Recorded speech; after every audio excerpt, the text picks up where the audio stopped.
Yin and walking the scene with you in old flicks from the 90s. So keen, the VHS Club, they're the talk of the town. Breaking it down, spreading nostalgia all around. Moving and grooving to the synth-pop sound. Their insights so fresh, painting pictures profound. From Pulp Fiction to Clueless, they know it all. The genuine love for movies stands tall. Unfolding memories on that VHS screen, talking about classics like you've never seen. Katie with her charm, Matt with that wit. Together they make the VHS Club legit.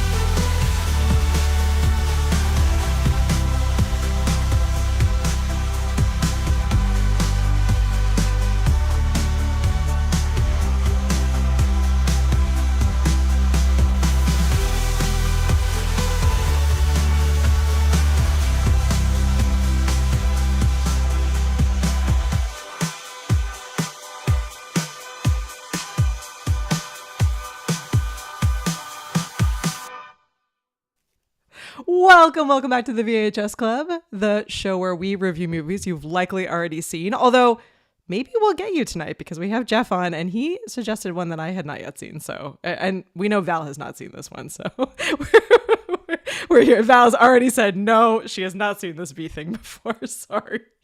Oh, Val, you crack me up.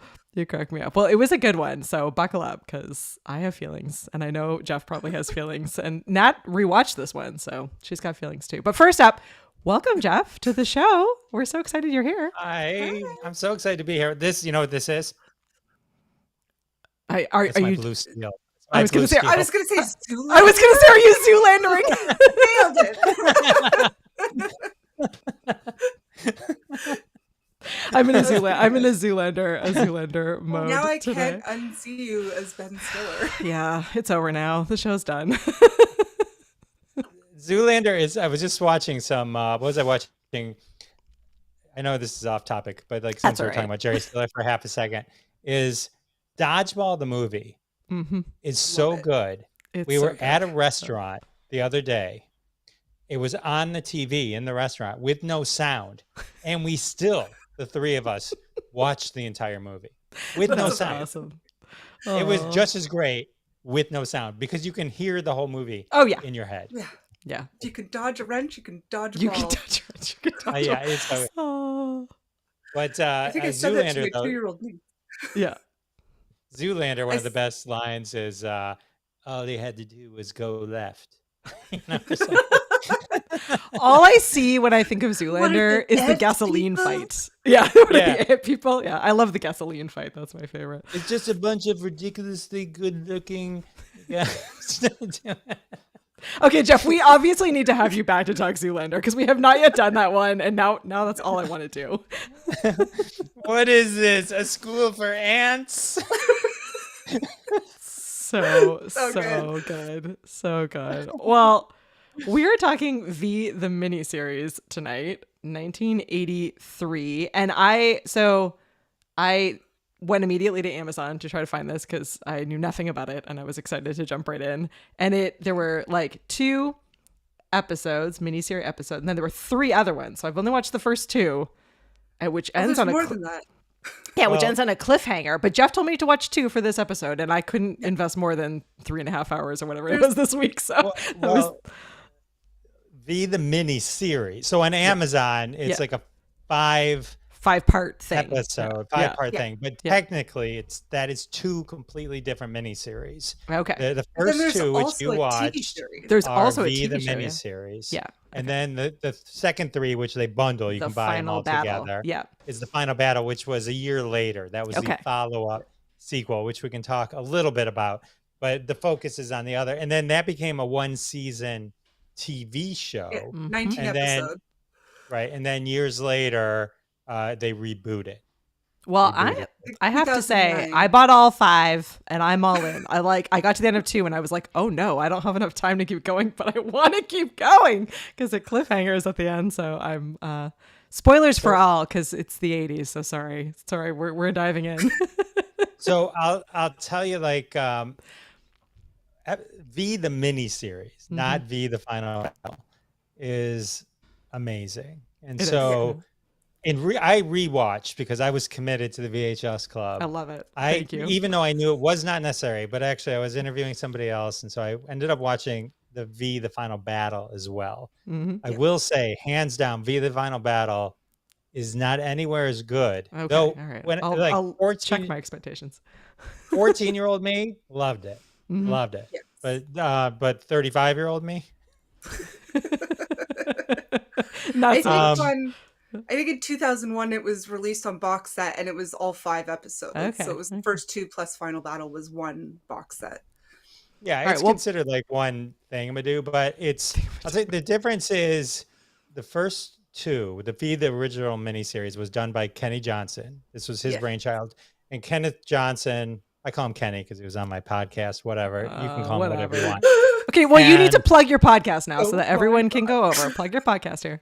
Okay, my podcast is Classic Conversations. I talk to pop culture, just cool people in pop culture. If you grew up watching stuff that was in the 60s, 70s, and 80s, you will love my podcast. So Ralph Malph, We're Ozzy, kind of in the same Cunningham. space, but Jeff Yeah. is a much bigger deal. So you need to go over there. I mean, So- Jeff had Kenny Johnson on his show, Yeah. which now Do we're all conti- calling him Kenny. Do continue, yeah. So you and Kenny were telling.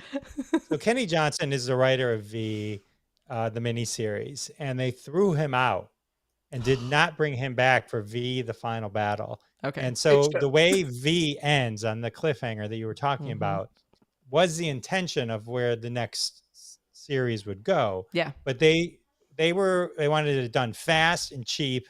They didn't Mhm. think Kenny Johnson would do it, and they threw him out. For those of you who are like, who's Kenny Johnson? Well, his pedigree includes creating the Bionic Woman, Lindsay Wagner, that character is him, the Incredible Hulk TV show, Ooh, I remember and- that one. and- Yeah. and V. I mean, so that's quite a science fiction thing. Yeah. So he's extremely talented. He had a real vision for this, and there is real vision in V the miniseries. V the final paddle just becomes a pew pew. pew. Very true. It's not- This one is very heavy in content, but put into a very palatable way. Yeah. I find. I mean, it's about fascism. Mhm. I think it's almost more relatable today than maybe it was in the 80s. Yeah. It hit me in a kind of way. I was like, I'm watching it. I'm like, this is so fun. Oh, this is, oh. Well, we can definitely I- pull from real life news sources today to explain, I agree. or the with- ones that aren't there. Yeah, exactly. I agree 100%. It hits hard today, but the way I look at it is think about how scary it is that this was written in 1982 and it could have been written and shot and made today. Oh, And yeah. you would have been like, that's a little on the nose. That is pretty Yeah, crazy. it would have been criticized pretty heavily today. And I remember growing up, my dad always saying, "Is it? Oh, that's one of the reptile people," which is from this. And I'm like, "Oh yeah, this is where it's from." And it had such a huge cultural impact. And I remember when I was in university and rewatching it, my dad's like, "Oh my god, this show's amazing," because it was such a shock back then. And it like. Yeah. So basically, what it is for our listeners and viewers is these aliens come in giant saucer-shaped spaceships and hovering over major cities around the world. They say they're coming in peace. They want an exchange of resources, so they'll give Earth all of the scientific advances they have in exchange for some resources to help clean up their planet, because their environment is much worse than our environment. Like their global warming was Bad. where we are today. Their global warming was at a boiled point, and ours was still not as bad. So they were hoping if they could fix theirs, they'll let us know and give us all these other tech advances. And shortly thereafter, we find out that the aliens are not in fact friendly and are actually just going to take over the Earth for water, because that's likely if ever we were invaded. Yeah. And there's this one moment where and also investigative- to eat us as food. Yes, and to eat us. Yes, when they ran out of fat, didn't people, it was very want to upsetting. forget that. Yeah. There's this one moment in it where the reporter, he's an investigative journalist, and he sneaks onto the ship and he starts fighting with them, and the alien's face rips off because they look humanoid, they look like us, but then it reveals he has this scaly lizard skin, and he takes his eyeballs out and there's these lizard eyes, and I remember being told by my parents how shocking that was, and because even when I rewatched it, I was a bit older. I don't know. I watched it for the first time this week, and I was like, "Whoa, lizard people!" So it was pretty shocking for me. It was a big deal. It's That's like you fair, got to yeah. sometimes you got to put these things into the context of when they were created. But even Yes. there's a famous scene where she eats the rat, and her mouth opens up, and she Oh, the guinea devours it. pig.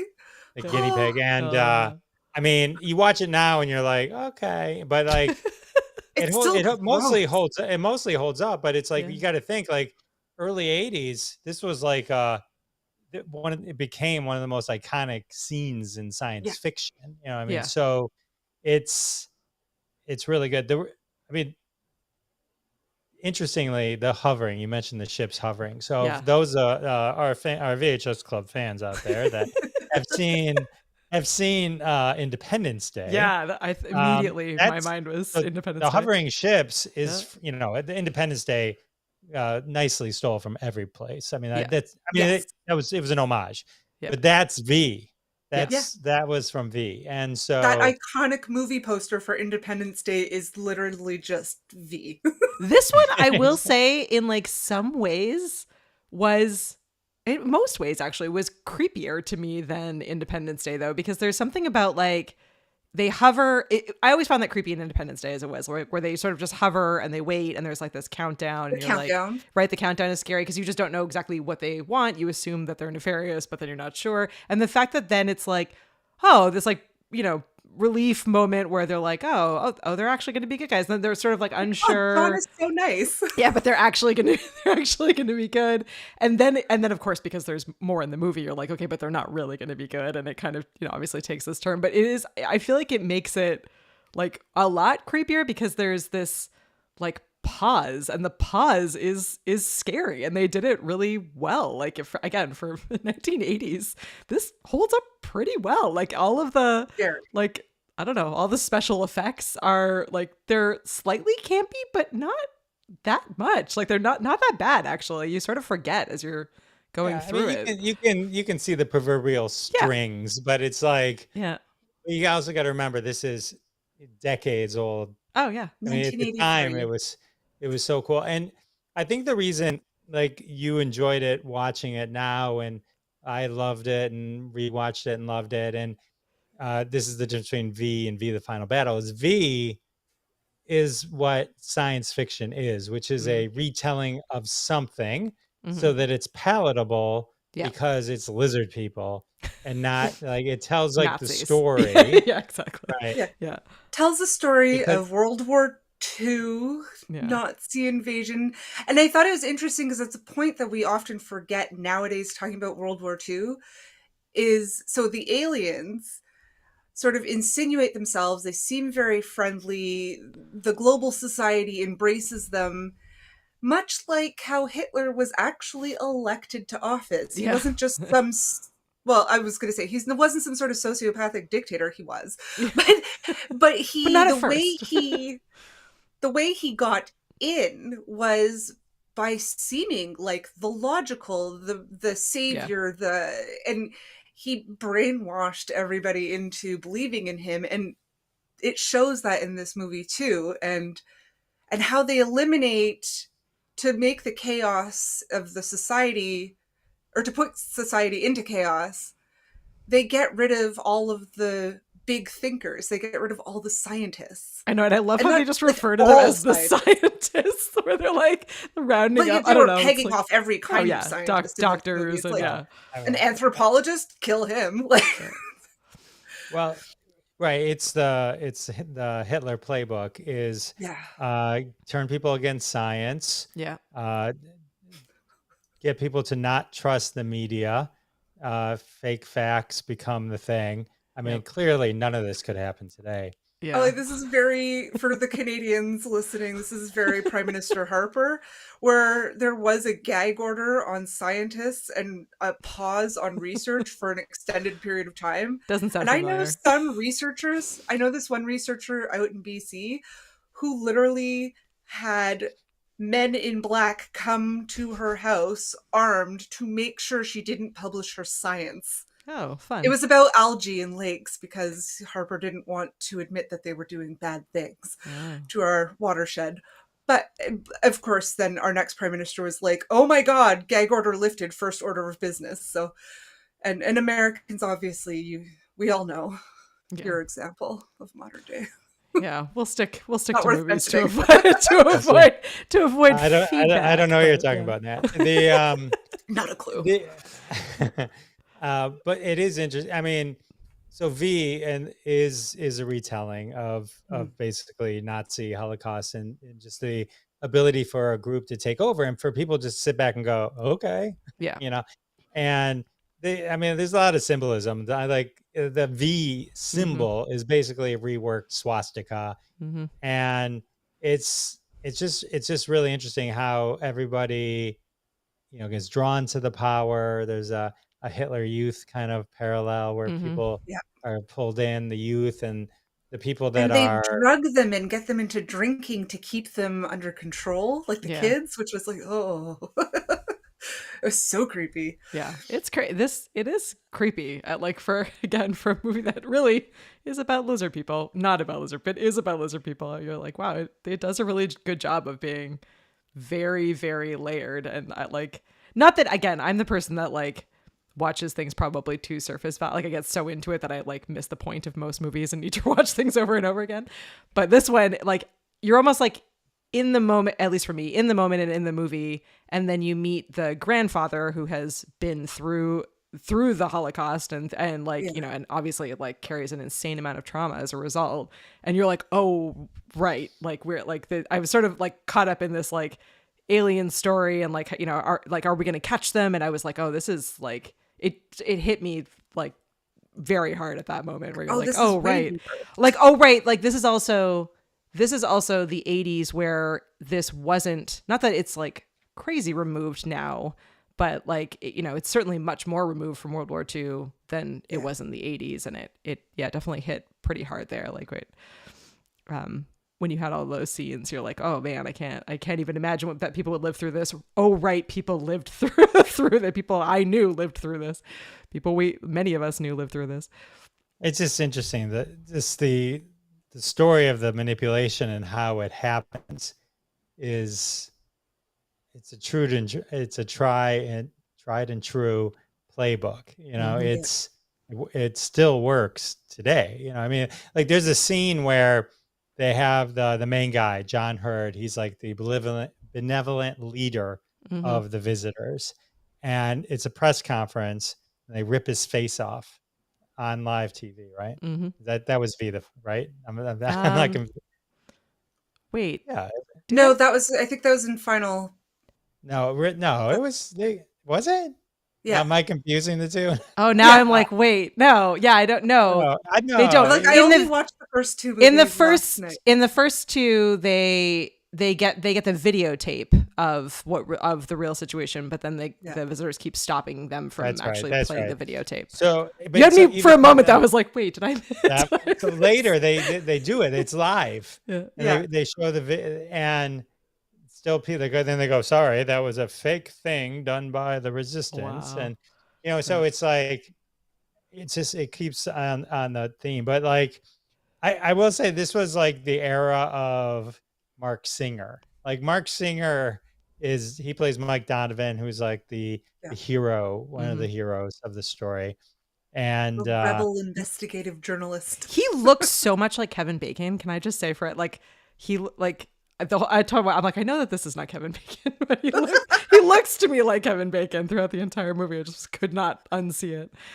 I feel like he was like my Chris Pratt during the 80s. Yeah. Oh, 100%. I like kind of wish that he was my Chris Pratt right now. He's awesome. Yeah. He was Beastmaster. He was, Yeah. Donovan. And it was like, there was definitely a moment where Mark Singer was like it in terms of male action hero. But yeah, I just love this show. And like the problem with V, the Final Battle, is it like all this stuff we're talking about, like with the allegory with the Holocaust. Yeah.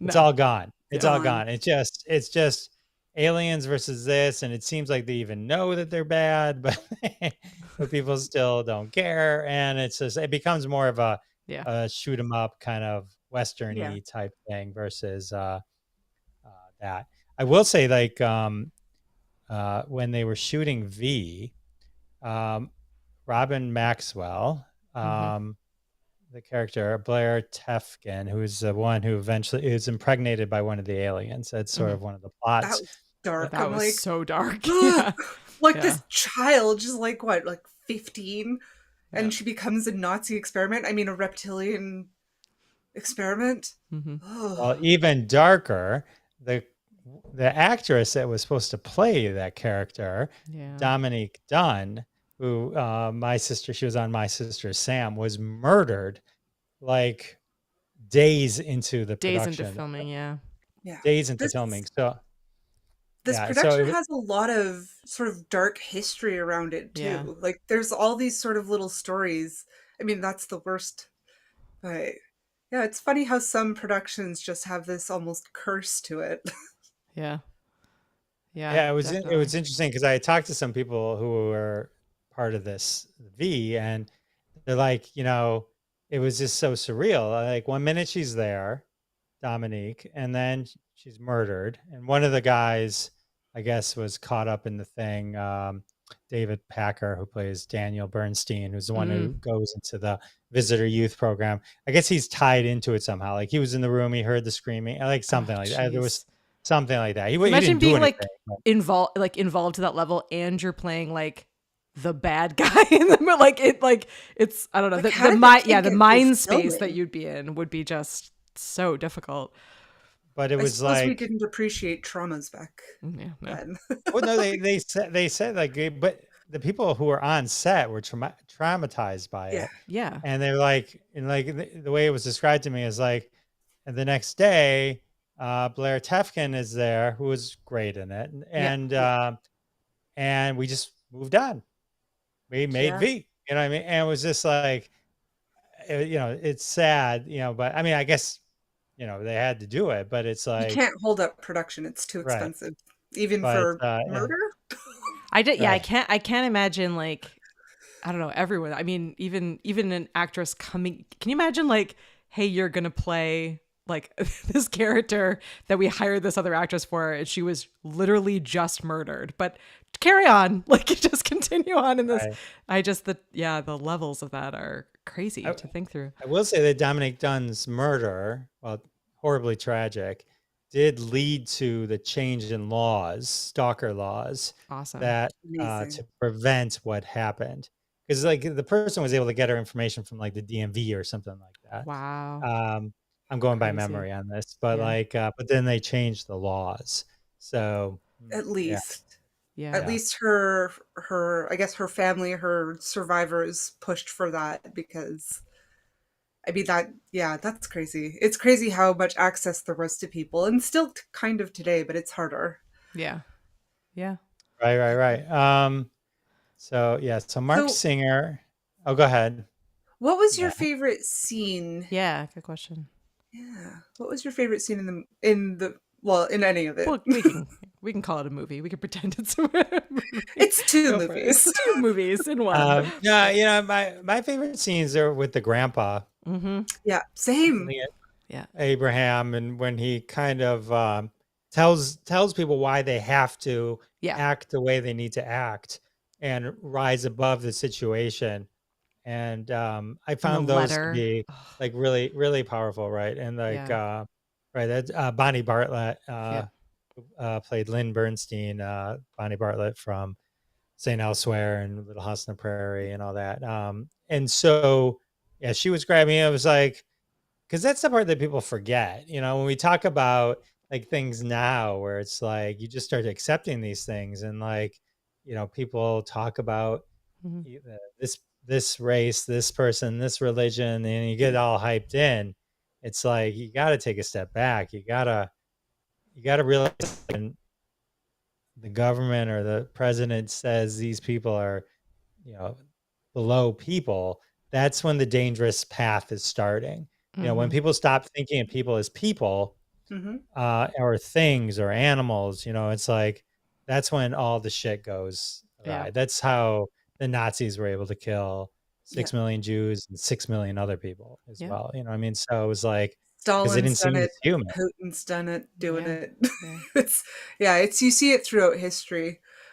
And my favorite scene also with the grandpa when he sort of catches these kids spray painting Mhm. a visitor's like marketing promo poster. Like they have all these like friendly posters of themselves as like the aliens with earthlings, and Yeah. these sort of rebellious kids are spray painting the posters, and he's like, no, this is how you do it. And he takes the can of spray paint and makes the V, Yeah. and he's like, it's not for visitors, it's for victory. And it's like giving his experience and necessity of rebelling against this dictatorship and this invasion and passing it to these kids. Yeah. I was like, for me, that was such like a powerful moment that I was like, that's amazing.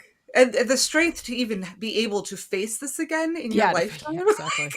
Yeah. I'd have to go through it Yeesh. twice. Is just Yeah. Yeah, crazy.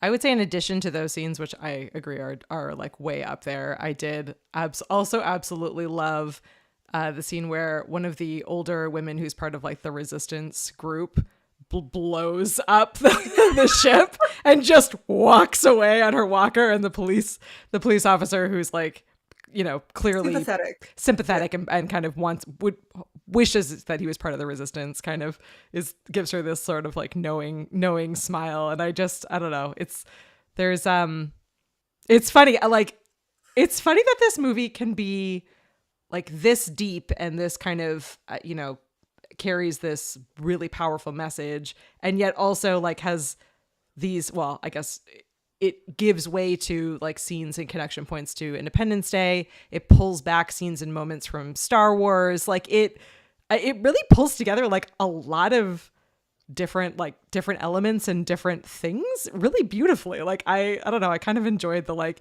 pew pew ridiculousness of it all with like the shooting and the lasers and the reptile people mixed with this like really powerful moment. So yeah, I think it's really cool. I think it should not be understated, or we shouldn't spend at least 30 minutes talking about how Freddy Krueger, Robert England, plays Willie the good alien in Yes. this. Uh-huh. 'Cause not all the aliens are bad. There are people No. that are, there's definitely like class levels of these aliens, right? So there's the worker aliens, and Robert England plays one of them, and he's great. It's just funny because you're like, he goes on to be Freddy Krueger. I Yeah, know it, like it's funny because he's sympathetic in like the character.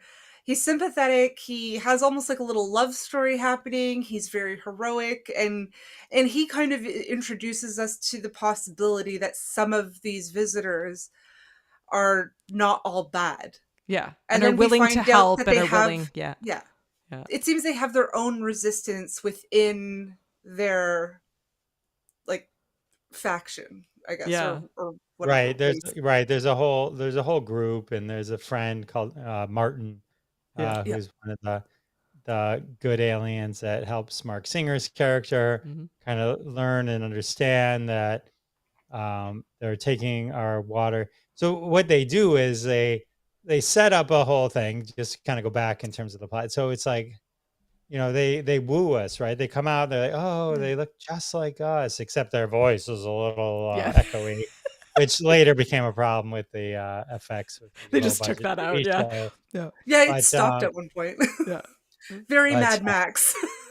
well, they also like in the second one and stuff, they start using guns because it was like cost like $1,000 per laser shot. So Yeah. it was wasn't cost effective to do lasers. And so I forgot what I was gonna say. Welcome to the VHS Club. Well, okay, yeah, well, it's because we're Where all brain old. farts are totally fine. Well, You were talking about the plot and about how they're collecting water, but they're pretending to be doing other right. things. So they come in, they're like, "We're gonna cure your what do you call it, cancer or whatever." Like Yeah. that's basically we'll totally give you all the answers. And then it was always like the day before they'd be like, "We discovered a conspiracy with your scientists, so we're gonna have to put off that press release about how to cure what do you call it, cancer." Yeah, you're gonna have to have cancer for another week, and this never comes, right? They just keep punting it down the line because who knows if they even have any of these things, but they say it, so we're like, oh, aliens or ships must really know how to cure cancer because that's everyone with a floating ship knows how to cure cancer. Yeah, the assumption is So- that they must immediately be smarter than us because they're from a different planet, which may or may not be true. I mean, So everyone just falls in line, and then they're like, "We need your factories to make this this chemical to save our planet or whatever, because we don't have it." And so they like spend all this time and money and energy to make it look like they're creating jobs and doing all this, and then they take the chemical and they take it into the ship and they just freaking dump it into the atmosphere. And they're like, because that's not why they're there. That's just like a smoke screen. They're stealing all our water. And they need our water, and then the humans, which And our I fat couldn't- people. and our people to eat. Yeah. right? And then I was like, I never understood if like 100%, if like it was like the leader who you never understand is like something or someone that eat. It's like they seem to eat small, right? I mean, like they didn't seem to like eat people level stuff. It's not like they would go Well, they- No, I think but it's like was it mentioned in this? And because I've seen I've seen all of the iterations of V from beginning to end. So I can't quite remember, but I do know that they mention that they run out of fat people, but it might be in Final Battle. They didn't. it They might make not this. be- I They don't make think it this was in the passing first one. comment. And forgive me, I can't remember which of the like friendly aliens is explaining it. But he says like when they make the discovery that they're taking water and where all of the people are going, where all of the scientists and the people are going, and he makes this comment that their planet is low on resources, including food. So it's sort of like this passing that's right. creepy comment where it's just like the assumption is we're going to eat all of these people, but he doesn't actually directly say anything. I think it's in one of the 3 episodes to follow that they do mention They get more run out of overt. fat people. Yeah, Yeah. I'm pretty sure that, and I'm remembering this from when I watched it in like 2001. So. Yeah, I'm loving. There's been a couple of people who have called this one out, so we should highlight this. So shout out to the nostalgic Pod Blast who's been hanging out with us. Thanks for hanging out. Says, how about that scene where the worker's hand freezes and is smashed to bits? Right? And George, Oh my gosh. George also mentioned that one Oh, earlier. So right. hi to George. But It yeah, was that shocking. I like even watching it and yesterday. Willie, I was that's like, where Willie. they showed it. I'm like, they Yeah. showed Yeah, this on TV in the 80s. I'm like, wow. Yeah. I think they'd get in trouble for Anybody- showing that on TV today. And that's where Willie, the alien, Robert Englund, runs in Yeah. after one Yeah. of the humans and saves his life, which Yeah. endears him. So which I think he got in trouble for because his face really should have froze and fallen off and exposed himself as an alien. But that didn't. We'll let it go. and it was so heroic that we'll just let that one go. And the other thing we I mean, it's not absolutely Willie's skin. we need to talk about is Diana. Like whoa. Evil. She plays it so incredibly well though, because you never actually find out like who the leader is. Like there's sort of an implication that it's not John who initially introduces himself. It's like some other larger leader that we never meet. But she's like, I don't know. She seems to be running it. She's like an she's, like, evil scientist. running- She's the evil scientist on the ship, in my opinion. She's like, so the Diana character was like named what was it named? It was Oh like yeah, I saw that fact. Yeah. it was like 20 TV Guide's greatest sci-fi legend. She was like Yeah. number 5. Yeah. And so it's interesting, like they imply so Jeff, your mic has kicked out. series that much. Oh, there we go. Your mic, What? it might be a bad cable. Your Am I mic back? is kind of going back and forth. Yeah, you're back. Am I back? George, Am I there back? was no You're back, blood you're back. because it was dry ice. Okay. There wouldn't have been blood. I Even, like know. It froze. in real life, there'd be no blood. It would just be shattered. I mean, once it thawed. Right, right. ugh. Yeah. All right, try again, Am Jeff. Yeah, you just cut out for a Am I minute. back? Am I Yep, back? you exist. So Jane Badler's character. So the first thing they do is imply that she sleeps with the leader. Yeah. It's like, Well, because she's a and woman. She's like, right, which was not cool, right? And No. and so she's definitely. It's funny because in V the miniseries, she doesn't have a huge part. Extremely memorable, Mhm. but Yes. in V the Final Battle, she's even bigger, and then she becomes in the CV series the main one of the She's main the opening main. scene for the pilot of the I'm TV excited. series. Yeah. So I mean, I think she's only in actually 5 scenes in the Wow. the mini series, and later she has more, and they bring in Sarah Douglas is in V the Final Battle. She's one of the Krypton baddies in Superman 2. You may remember her. Oh, but, that needs a rewatch. But yeah, I mean, it's like the show slowly kind of worked into campy schlock by the time it got to the TV series, the original TV series, not the reboot. But she was Diana. Jane Badler was like so evil and so great, Beautiful. Yeah. and hot, right? Yeah. She was like this hot bad person, and it was Yeah. just like, and everyone was against her. Like all the other people had it in for her. Yeah. She didn't care. And she No. eventually kind of rises above and probably kills everyone in her way as well. And yeah, so She didn't have to sleep with people. She just murdered them all. yeah, There- I But think she, I in the think, first, I in the think she first two actually had an episodes, affair with the alien that impregnated the human. Yeah, there is sort well, of the he implication implied that yeah. he wanted to have an affair with her, and she's like, "Oh, I see how you're going to climb that. You want to climb the ladder." Good job, that yeah, way." and And climbing he- the corporate ladder. Yeah. And he's like, "Well, no, I'm genuinely attracted to you." She's like, "I'm not opposed to that." That was a pretty good scene too. I was like, "Oh, I do also love there's like the moment with one of the friendly aliens trying to like talk about like their resistance. There's just this sort of like aside like no one really likes her, but like we're stuck in this kind of position where we're dealing with her kind of thing, and you're like, oh, all right, like she seems to be in charge of everything." yeah. Yeah, What was sort it? of- The 5th column? Is that what it was? Is that what the V resistance, the lizard resistance? It was called had a name. I can't remember. Oh, I can't remember. So Literally just watched Yeah. it. Don't remember. and I think it was like the 5th column or something like that, or something like that. I don't know. Anyway, so but yeah, I thought it was super cool. And then yeah, Mark Singer kept jumping on the into the alien ship like it was nothing. Just seemed a I little know, too easy. in and out, changing the atmosphere, no problem. Well, it also kept bumping into that same guy that just like the chatty alien, the one chatty right, alien, the big mean guy, just always mean- like mean yet chatty and friendly guy. Like it was, Yeah. right, 10,000 aliens, and he keeps bumping into the Yeah. same guy. One guy. Well, I That's grabbed what- I grabbed a couple of reviews. There were like a ton of them that were actually like very, very positive. But I thought it was fun to compare these two. So Leonardo H says, better than some series nowadays, a pioneer of sci-fi for 1983. Amazing.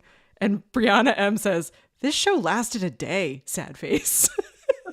I was like, did she think that it was like a very long movie and doesn't understand miniseries? Or is she sad that like she felt like it was so short it only lasted I could not understand her level of fear and sadness, but I did enjoy that she only gave it 1 star because of the length of it, which absolutely cracked me up. But yeah, it got a ton of like very positive press, and I did also really enjoy the fact that the poster that's in it that we were talking about earlier, where they spray paint the V over the poster, they use that in the marketing campaign for the show. And I guess when the was it the final battle came out, or maybe it was when the second episode was released, but they had like all the posters just up and then they spray painted them with a V, which as a marketing person, I was like, well done. I miss those kinds of like guerrilla campaigns. They don't do those as much anymore. Still have sweeps month, because this was like May 1983. It was like sweeps. It was like, the big time, the big guns and all that kind of all that good rigmarole. So that was a time in TV when there was like the fall season, the winter season, and then during the summer, which it started like in May. So May through August, there was no new programming. It was all reruns. So this being released in May would have been like the only thing smart, for people to watch, which is genius. Well, right, and before major cable, right? I mean, I mean, you didn't have as many channels, so things would blow up. I mean, this was a big deal. Like, I remember watching V. I remember watching it with my dad. I mean, I was just like, it was just so great. It was to get this on TV. It was like movie level. I loved it.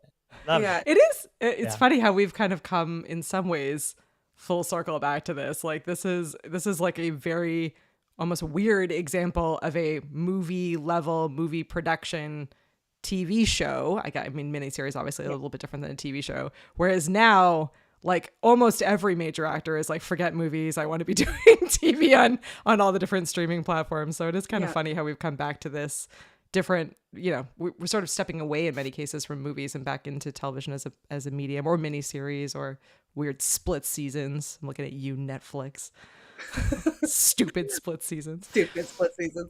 I read a Vanity Fair article about V and how it had like a lot of, like we mentioned, there was like Kenny Johnson got dropped from V partway through, and then there was murder, and it had all these sort of little interesting tidbits. And talking about the viewership, it was apparently over 40% of like television watchers in America watched V live when it came out. We just don't get that anymore. We said the same thing when we were talking about Pride and Prejudice, the miniseries, and it was like basically like all of England was like, nah, we can't. We gotta watch Pride and Prejudice. And it's like the same level of like, we don't. Well, now you don't. Most people don't even know half the things they're on anymore. No, there's too much. Yeah. I'm rewatching old stuff because I can't figure out what the new stuff is. I've pieced out of the new stuff. I can't handle the new stuff anymore. Yeah. Well, not all of it. I guess I curate a couple things here and there. Emily in Paris. I did. I watched Emily in Paris.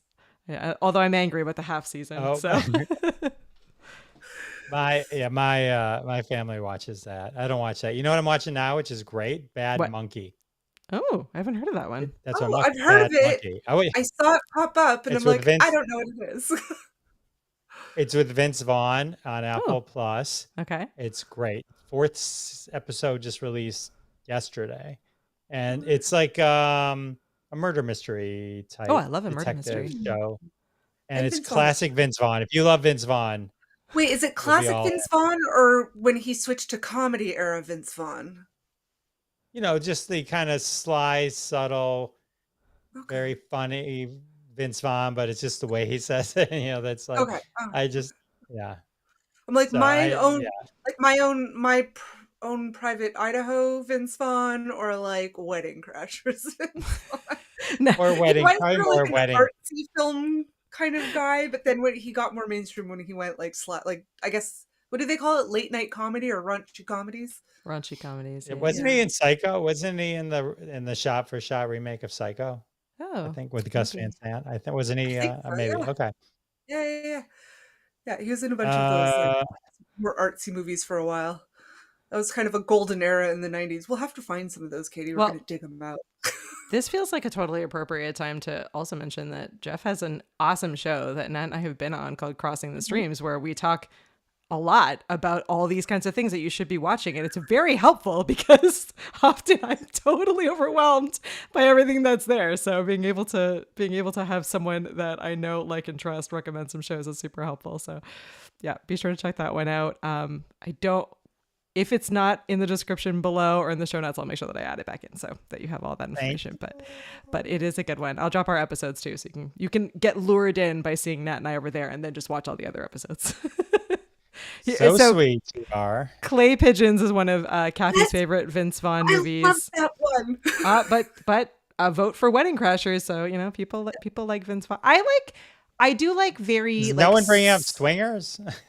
I was gonna say Swingers is good. Yeah, exactly. There you go. The thing for me with Wedding Crashers was the guys were really, really funny, like Vince Vaughn and Owen Wilson. But then Rachel McAdams, who's like just her acting was at a different level than theirs. Like they're being goofy and she's just really good. So it was awkward as a viewer where I was like, she seems to be in a different movie. And these guys just didn't get that script. That was like the rise of Bradley Cooper, that movie. Yeah. Because he got a lot more attention playing an asshole than his previous non-ass. I think he doesn't need to play assholes anymore, but but that's how he kind of like popped. Yeah, like he played a really good jerk. So okay, well I'm just wowed by this comment. So I own a bunch of V episodes with perfect color on reel-to-reel 16mm film for my movie projectors. We're not worthy. You had asked earlier whether or not we watch the movies that we review on VHS. We do actually try pretty hard. So both Nat and I still have VCRs and still own large VHS collections. And so we are doing an episode in 2 weeks from now where we're going to talk all about the history of VHS and talk about kind of our own experiences with it. So yes, I totally Amazon Primed this one because we just can't go to the video rental store anymore and grab these, which is very upsetting for me. But yeah, the record store I go to has like all the old mediums. Nice. I'm jealous. We have a record store in town, but it's records and cassette tapes, which is awesome. And I will not ever complain about that. But yeah, DVDs and VHS are a little bit harder to come by. Although it's so funny. Right before we jumped on, I know we're totally off track at this point, but hey, ride with us on the VHS Club. I did see an ad for, and this is how good advertising is getting for me on any platform, but it was like, hey, we just released the box set of Captain Planet on DVD. We know you want it. And I was like, I do want that. Yes. Cards. Yeah, it's I feel like more and more now you're seeing like people are upset with streaming services and want to have a physical copy of what they own. So I don't know. I'm hopeful that and as you're saying, like I'm hopeful that everyone who wants to collect VHS or wants to kind of get back and own things.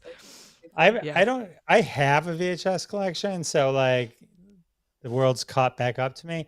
I just never got rid of my VHS. Yeah, I never got rid of them. I just never got rid of them. I just because in college, that's what I did. I collected movies on VHS, so I have quite a collection. All right, how many are in your collection? Ballpark. I don't even know. I'd have to go look. I mean, not like thousands, like maybe 100. I mean, but like I have like, I have like all the old Twilight Zones. I have like tons of original Saturday Night Lives on VHS. Oh, that's awesome. That they got released, stuff like that. And it was like Seinfeld, things I can't even play them. I don't even have a VHS player. Oh, see, I stole that from my parents back. I was like, you're not using this. My dad was like, no, I guess not. I'm like, all right, I'm just gonna. I did. You can kind of see I have the Beatles album back there. So I started collecting vinyl, and I only really, maybe I own 5 that I bought new, but like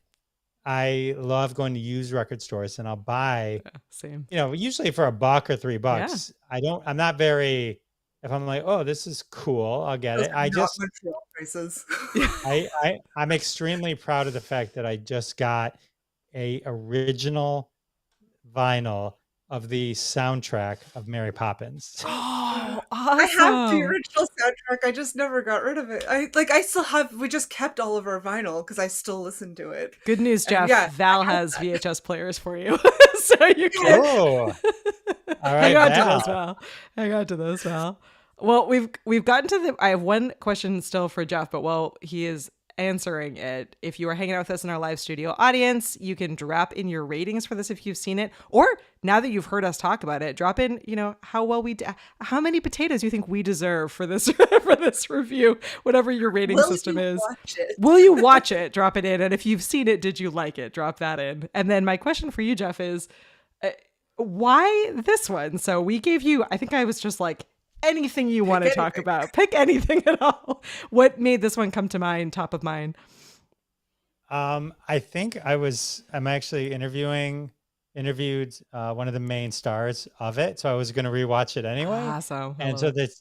And so I've since realized I was interviewing someone else who had a big role in it. And so I had to rewatch it anyway. And like, it was just good timing. I was like, we need something from the 80s. I'm like, oh, I have one of my favorite things ever from the 80s. I'm about to revisit. Let's do V. And so you're like, cool. So, as far as science fiction goes, this is very classic science fiction. It has all the elements, like the sort of references to big global events that we know, but with a science fiction sort of, I guess, a chrome shine to it, if you will. And I loved the lizard aliens, and the shocking reveal, and the occasional lasers, the sometimes accents, because budget and the eating the guinea pig. Poor guinea pig. I was like, oh no, not the little froggy, and I'm like, oh god, not the guinea pig. Yeah. Bad. So good. Well, as people are dropping in their reviews, I'm going to swing on over. I had 4, but Jeff sold me on it. So we have 5. I put one down in between Jeff and Nat for our bonus potato. An extra potato. I mean, and Victor is pointing this out. I mean, V is 5, so we obviously needed to give this one 5. We absolutely needed to give this one 5. Yeah, I'm so glad you recommended this one, because I don't think I ever would have thought to watch it, and I love sci-fi, and I absolutely I think this one was a really great one that I would have been sad that I hadn't seen. So this was a great one to recommend. I appreciate it. Yeah, definitely. Josh says that we have not swayed him, but we get 4 potatoes for the review. 4 potatoes for the review. Thank you, Josh. That's okay. We can't win them all, Josh. That's all right. I love it. We've almost convinced Kathy. If you go watch the miniseries, if you really love science fiction, V is like one of the classics. Like, I mean, it's stuff that has come after as pulled from this. So it's like one of those things that you should just see, because you should just know the origin, the references, of this, yeah. Yeah. And it's actually really good. I mean, it definitely holds up. It falls apart. It gets worse as the final battle and schlockier during the V. Yeah, you should. We're losing. I want to check out the nostalgic. You can't hear me again? We're losing your mic again. But yeah, I agree with you. The nostalgic pod blast looks like a good one. So shout out to them, and thank you so much for popping in. George gives it 5 lizards. We should bring back calling people like the lizard people. Yeah. Or the reptilian people. And like, if somebody's acting like a little off color, you should be like, lizard person. Yeah. Mm-hmm. Can you hear me or no? Yes, we can hear you. You're back. I feel like I don't know if it's me. I feel like I'm not doing anything. I'm not even touching anything. The last time this happened on one of the other shows I was on, it was a bad cable, and it kind of sounds like it might be. It's coming and going, so it's not the mic. I think it might be a cable. That's my professional advice, Jeff, to you. Yeah. Kathy mentions for her that sci-fi started with the Next Generation. Me too. Which, Me too. Yeah. And I rewatched Next Gen very recently. I'm working through all the Star Trek. I had seen many of them, but I hadn't seen any of the new shows, so I went back and have been rewatching all the old ones. But Next Gen also holds up. I just love everything about Next Gen. So we'll have to do some Next Gen as well. And yeah, X-Files is one that's on my list of ones I should rewatch as well. Kathy, you and I we're in sync. Yeah. I'm with you. I'm with you. And yeah, see, nostalgic pod blast is right there with you, Jeff, that remembers the final battle. Are you pretending to talk Just now? kidding. That's just I mean. was just pretending to talk. I was It's just pretending. mean. I'm a horrible pretender. I'm a horrible fake talker pretender. Oh, Paul gives it 4, as close as he can get to a lizard. That's fun. You guys. Well, thank you so much for hanging out with us, Jeff. And one more time, so that because you have not 1 but 2 shows, and you should also tell us about Stampede Social. You should share all your stuff while you're here, because Where we have can a they captive find audience. Where can they find you? Classic Conversations. That's my podcast. You can find me on YouTube as well. Classic Conversations with Jeff Dwoskin. If you'd like to listen to podcast episodes on YouTube, feel free. But we also have our live show that we do most Wednesdays at 9:30 p.m. Eastern time called Crossing the Streams, where we talk about TV shows or movies that you should binge watch. And it's usually, sometimes, but not usually, like a new thing. Like usually it's like yesterday we talked about Pop Star Never Stop Never Stopping. You know what I mean? Like we try like there's no, it's not like we're not that cutting. We're not John Campea. We're not telling you like just 10 seconds ago this got released and here's our full review. That's not us. That's not us. He's great. That's not what I mean. I just mean we're not That's we're not not the that show, on yeah. top of it. We're not on top of it. We so those are fun things. This is why I love your show, because that is the level that I'm at. People, I always feel like I'm the person where they're like, everyone is watching, XYZ show, and I'm like, they're like, have you seen it? I'm like, no, I'm watching Dawson's Creek. They're like, why though? I'm like, well, I need like a good binge show on in the background, and then maybe I'll test out a new one. But I'm solidly in the past most days. Oh gosh. Well, we really appreciate it. And thank you so much to all of our tater tots that were hanging out in the live studio audience. If you want to hang out with us, like Jeff's show, we're here most Thursday nights at 9 p.m. Eastern. Not every single one, because sometimes life happens and things go horribly wrong, but most Thursdays you can find us here. Next week, we are talking, speaking of Star Trek, we are talking Wrath of Khan, which I think is going to be super fun. And then the week after, we are doing the history of VHS with Josh, who's hanging out with us in the comments here. So yeah, we're going to, I cannot remember the first VHS tape that I ever got. Josh was challenging me to think about that. And I'm like, oh man, I remember the first DVD I got, because that was like an exciting thing, college. And I was like, yes, first DVD. But yeah, I can't remember. I don't know, VHS. So I'll have to think about that. My dad knew someone, and this is when you would go in and it'd be like 5 square feet at the appliance store. They'd have VHS, Oh, wow, that's right? awesome. You know Yeah. what I'm talking about. Yeah. And so we had early like copies of E.T. and Raiders of the Lost Ark, Ooh. and so big deal. So. That is pretty epic. Yeah, I just always remember having a VHS collection. I think like my parents obviously had one before I did. We used to get, I remember my mom is like amazing at this. She still is awesome at this. Every time we were sick, it was like this, and I don't think anyone else's mom does this, so tell me if this is a uniquely Katie thing, but every time we were sick, she would like go all out in just completely spoiling us. So it was like the time where she was like, oh, you're sick, you have it had to go through the threshold. Like you had to have a fever, you had to be like legitimately sick. But once you were legitimately sick, it was like, she was just so excited to like spend time. So it was like she would buy us a VHS. She would buy like snacks if we weren't like stomach sick. We had like favorite snacks. Like it was just this like, I just want you to feel like cozy and special and awesome. So a lot of my like favorite movies are tied to watching them with her on like sick days. That and like Price is Right and all the other things that everyone in my generation watched when they were sick. But so yeah, I don't know. A lot of my VHS like moments I think come from sick days with my mom, which is a weird but kind of wonderful thing. I love this Dragon Con is happening in Atlanta. Yeah, so Nat is in Canada. Jeff and I are both in the United States. I'm in New England. Jeff, I never remember exactly where you are. Tell us outside of your Detroit. Yeah. 1111 West. So that's not too far from the Canadian border. Yeah, You're you're Windsor. basically you're on the way. to I Canadian. live in the only state where you can drive south to get to Canada. You do. Yeah.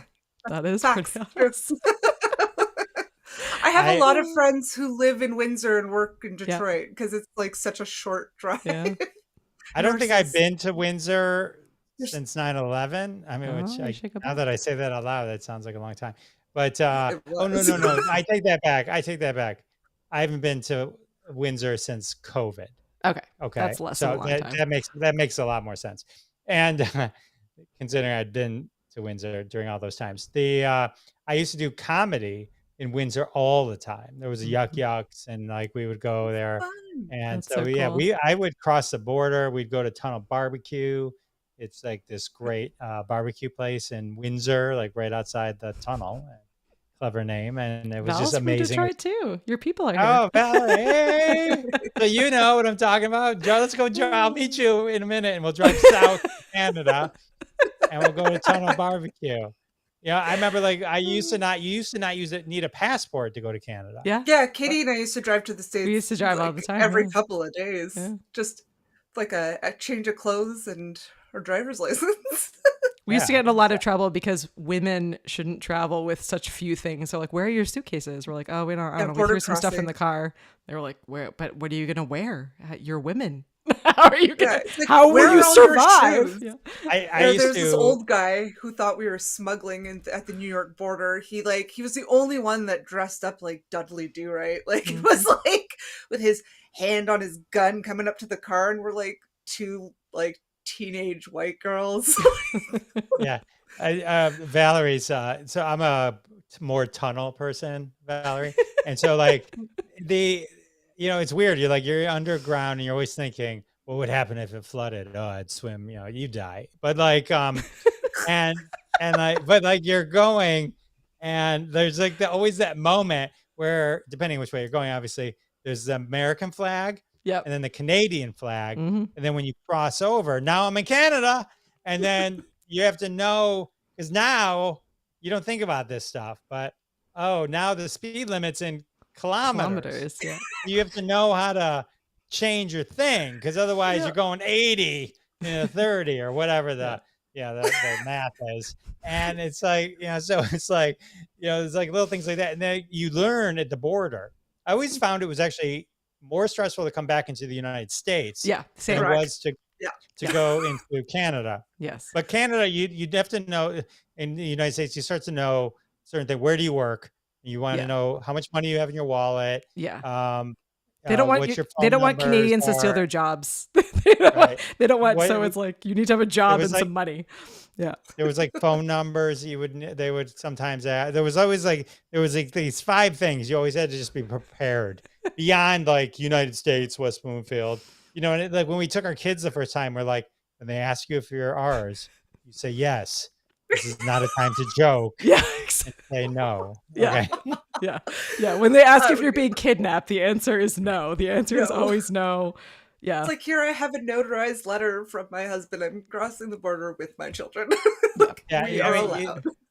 I don't know, Valerie, how you would cross the border, but like, there's 10 lines, and I always pick the wrong line. There's what no I mean? right line. You're There's always no in the right line, and then there's like 50 people to the left and to the right of you are just flying through, and then you finally get up there, and then like you pray that you're not like, they're like, where are you Getting going? pulled over. And like I hated going by myself because it was easier to go with someone else. Yeah. Like if my wife came, it was easier.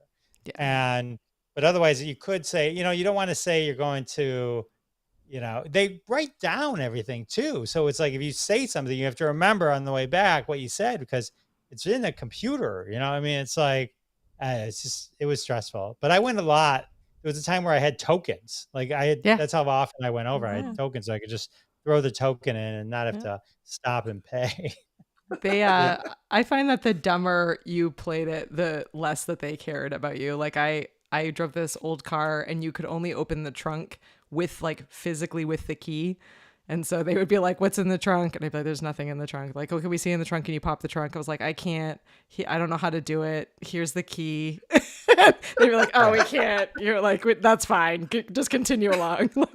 like this woman has no idea what she's doing. You go ahead. That's fine. If you add fluffy pink things to the inside of your car, they're like, oh, I don't want to talk to you. You seem like a lot. Just continue, move along. Occasionally I would get the same people and they'd remember me and they'd be like, Go ahead. Yeah. So That's the best. That's Yeah. the way to go. Like, oh, are you going down to New Hampshire again? Yes, I am. well, I go to, Obviously, like, we need a podcast all about traveling across the border. Look at this missed opportunity. I know. Yes. I used to go like every Sunday because Wow. there would be an open mic in Yeah. Windsor, and so we'd go. I mean, Nice. for years I would go, and so they'd start to, you'd get the same people, and they're like, "Are you working? No, just open mic. Tell me a joke.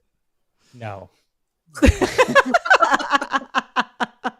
Oh, I'm glad that you get that. Nat and I both get a lot of like, oh, you're from Quebec. Say something in French. And you're like, I really don't want to. Like, can you just not ask me that? Kind of say, Like, we're from Montreal. Most of us speak 3 languages. Which one would you like? No, I'm just like, no, I don't want to. Please don't ask me again.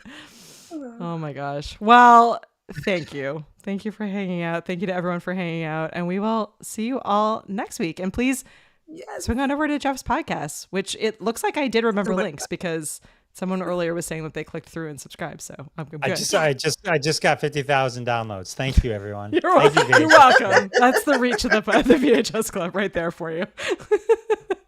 It's amazing. Yeah. I just got an email from Apple. Is something wrong? I'm like, why? People are listening. Oh, I love Thank it. you. Well, thank you. And shout out to Nostalgic Podblast who was hanging out with us for the first time tonight. Awesome. We love it. We love when new people get pointed our way through YouTube. The algorithm at its best. Yay. Amazing news. Well, on that note, we will see you next week. And thank you to everyone for tuning in. Bye. Bye. King and Nat, rocking the scene